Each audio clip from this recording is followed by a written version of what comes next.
I opened Clover in 2004, and it's sort of a mixture of everything I loved to play with as a kid, everything my kids have loved, toys that are creative and make you think. I find everything myself, and that's a combination of just lots of the stuff is classics. The rest of it is things I see, whether it's through traveling or just endlessly researching on late night internet searches. Just things I think are gorgeous and should be in everyone's house. At Clover, we definitely have things that you're just not going to find at anywhere else in the city, and possibly around the world probably, that have some of the things we have. And we have things that are locally made, that are just sold here. We have beautiful things that are hand carved in Germany, like gorgeous little wooden animals that you can't find in other places. Sonic Boom Records was founded back in 1997 in Fremont. We carry CDs, vinyl accessories, turntables, toys, books, magazines. I think that in the last few years there's been a move towards vinyl. The vinyl component is prevalent now. Everything comes with vinyl. Every release has a vinyl side to it, so there's been this resurgence. People are now buying vinyl and enjoying the experience and like the way it sounds better and like the art and the full-size package and the collectability of it, the colored vinyl, the first pressings, all that kind of stuff. We try to do a couple in-store performances a month.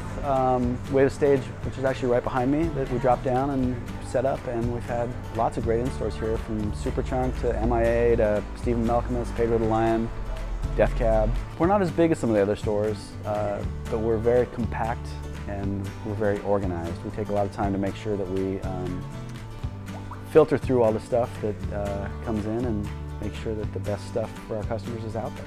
So resale started in 2002. Our idea of the shoe store would be something that you don't find everywhere else. We started going to Europe twice a year to buy from small factories that make shoes kind of the old school way, that don't make 50,000 pairs at a time. They make only the batch that I order. Maybe they make 20 pairs or maybe they make 40 pairs. I mean, over the years and years, we know what things our customers like and what things our customers don't like. And they don't like the same things they see at the department stores. They kind of like to find something different. Because these days, customers are still looking for something different, but so many of the fashion designers really want to sell 50,000 items to Amazon or to Zappos or to Nordstrom. And our customer really wants something different with lots of color that's unique that she doesn't see everywhere else. So we're back to design our own shoes with our own label in it. Camelion Design has been in Ballard for 18 years. We are the go-to neighborhood store for home furnishings, gifts, and accessories. We pride ourselves in having a lot of local artist wares that we represent in the store. I was born and raised in Amsterdam, and I started interior design from 1980 to 1985. I moved here to the States in 1987 and moved to Seattle in 1997, and wanted to be a part of a community, of a vibrant community, and open a neighborhood store.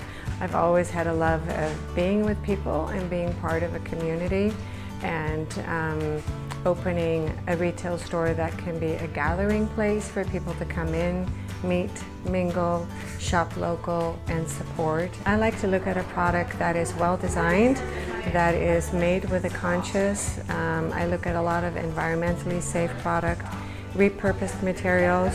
I put a lot of thought into sourcing my product and my material to represent just a good collections of not just product of what I want to offer, but what I would want to have in my own home or give as a gift. So the Old Ballard Liquor Company is a nano distillery located in the Ballard area of Seattle. This is a neighborhood that was historically a Scandinavian enclave and fishing village. So it sort of makes sense that a distillery that starts up now that pays homage to Old Ballard is making aquavit, which is a traditional Scandinavian digestive. So what I try to do down here is to reintroduce people to that kind of culture that we had for the better part of last century. I really feel that as a really small-scale distiller, it's important to use the flexibility and the nimbleness of this kind of setup to be a little more creative, to make things in smaller batches, make them more seasonally, and really start treating distilling more like we treat food and beer, where things are creative and they're experimental.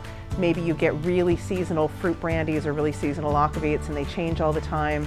Instead of having this industrially consistent, always available, all year round, you either get whiskey, gin, tequila, rum, or vodka, and that's it, and you're done.